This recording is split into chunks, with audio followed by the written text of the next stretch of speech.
மனக்கட்டுப்பாட பற்றி ஒரு விரைவான பார்வை இது.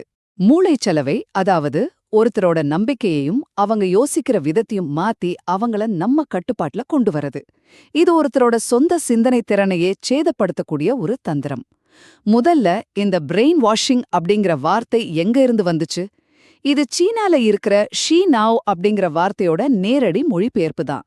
அதாவது மூளையை கழுவுதல்னு அர்த்தம். 1950ல கொரிய போர் சமயத்துல எட்வர்ட் ஹண்டர்ங்கிற ஒரு அமெரிக்க பத்திரிகையாளர் தான் இந்த வார்த்தையை முதல்ல பிரபலமாக்கினார். அடுத்து கொரிய போரோட தாக்கம். அந்த போர்ல ஏகப்பட்ட அமெரிக்க போர்க்கைதிகள் திடீர்னு எதிரணிக்கு ஆதரவா மாறினாங்க. சித்திரவதை, தொடர் பிரச்சாரம் மூலமா அவங்க மனச மாத்திட்டாங்கன்னு சொல்லப்பட்டது.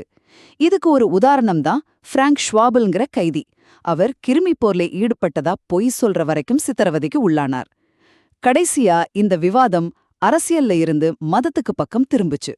1960கள்ல சில புது மத இயக்கங்கள்ல சேர்ந்த இளைஞர்கள் கிட்ட பெரிய மாற்றங்கள் தெரிஞ்சுது. இதுக்கு மூளைச்சலவை தான் காரணம்னு ஒரு பக்கம் பேசப்பட்டாலும் சமூகவியலாளர்கள் பலர் இதை ஏத்துக்கல.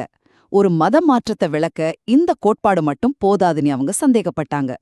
சுருக்கமா சொன்னா, மூளைச்சலவைங்கிற கருத்து ஒரு அரசியல் ஆயுதமா ஆரம்பிச்சு இன்னைக்கு மத சமூக விவாதங்கள்ல ஒரு சர்ச்சைக்குரிய கருத்தா மாறி நிக்குது.